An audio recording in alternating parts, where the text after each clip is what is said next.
Live sum. Now I'm just typing the stuff. Egg, 2 fried eggs, peas,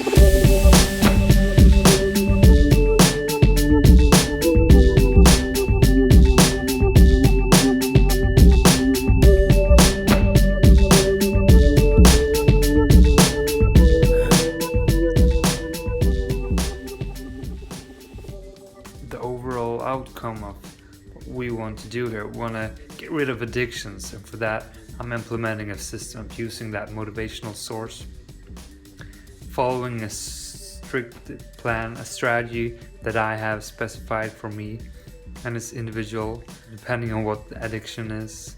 And for me, I want to get control of my eating habits, and food is such a I just love it too much. But I'm following my strict plan. It's 12:20. I'm gonna have my first meal. It's going very well actually. The first days are actually the hardest, so far so good, and I'm proud. You have to acknowledge your effort and tell yourself you did good, you're doing good, and it is important. Keeping it simple here: peas, spinach, freshly cooked beets, a lot of onion and meat, boiled carrots, and some yogurt. Quitting addictions is not easy. It really isn't. That is why you need to be motivated by the why. You need to be motivated by the consequences of not doing it. You need to be sure you can do it.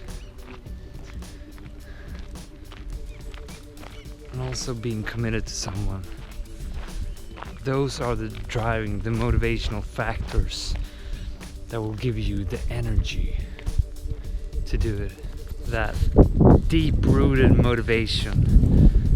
A so clear, vivid why for why you want to do this, for why you need to do this. And that is what I have right now. I mean, I've written my list. I know why I should do this and what will happen if I don't. But maybe the most powerful reason right now for why this is actually quite easy is because I am not only committed to my sister, I'm committed to you guys. I mean, that is so powerful. But if you don't have a proper plan, it doesn't matter how much energy or motivation you have, because you need that structure, that framework to follow to actually succeed. I spend so much time eating, and I spend so much time thinking of food. Now, these 2 days when I have that in control, I'm able to put so much of that energy into good, productive stuff. So it's Wednesday. It's just a great day. I'm in a great mood. It's going awesome. I feel so much more happy. No anxiety in regards to the eating patterns. I know how much I'm gonna eat each meal. And the hardest part of the eating, quitting the eating, it's possible. Can live proper days again. I mean, it's only been a few days, but just the contrast for the days that followed these days, it's so big. So, I mean, to get rid of these addictions that control our lives makes all the difference. I've been able to do the things I want to do.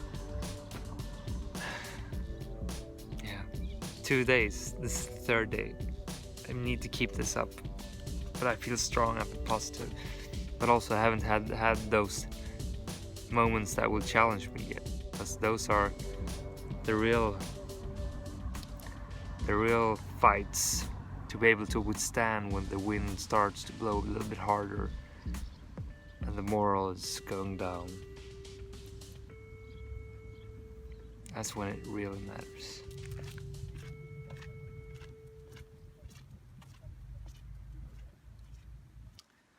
I had my first meal like an hour ago, but the cravings, I managed to quit eating.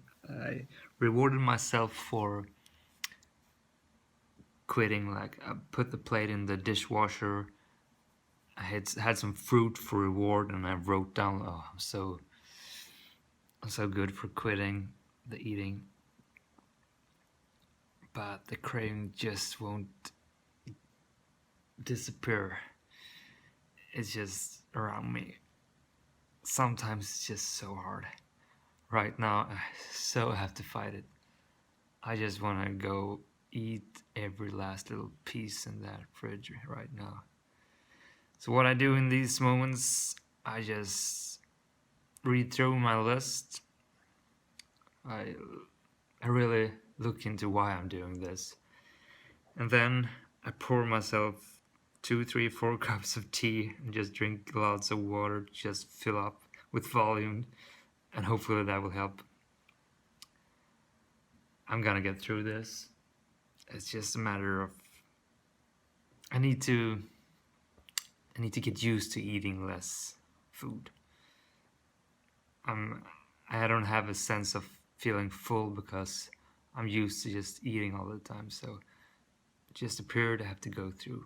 It's Thursday, it's the 4th day of my challenge for changing my overeating behavior. It's going very well, and I think one of the main reasons is that I'm so motivated. I'm not only motivated by the list I've written, how it affects my life and the goals, but also I feel the commitment. And it's not as much the commitment to my sister, I think it's more the commitment to you guys, this video, that gives a lot of power. It really, really helps to push me, because it has been hard. I've been wanting to binge, but I've stayed on track. I started to read up a little bit more on habits and controlling it, to widening my perspectives. I get a new insight on finding the cue, what actually triggers the bad behavior. But so one of the key things in getting rid of addiction is to actually realize what those cues are that trigger the behavior. So for someone that is snacking, maybe it is related to always having afternoon cookie with the afternoon coffee you're always having. So you have to break that habit, that pattern, doing something else, something good, something that also triggers a good association with you. So you change the bad behavior to something good. It's a matter of realizing what the cues are for your bad habits, so you can act on those cues, but then change the actual destructive behavior you're having. It has opened up a new perspective on this whole habit thing, and making it possible to remove old habits. It's much clearer now when I see the structure for how it works. The habit loop. I mean, basically it's about replacing the old habits with new ones, but you still have the same cue and you still get a reward. So for me, with the overeating, cue is when I'm eating, but the hard part is to actually quit it, because it's just ongoing, because I think it's so tasty. So if I can instead attribute the quitting with a reward. So if I get a reward by actually quitting to eat, so maybe that is a good approach to this. We'll see. I'm gonna try this out.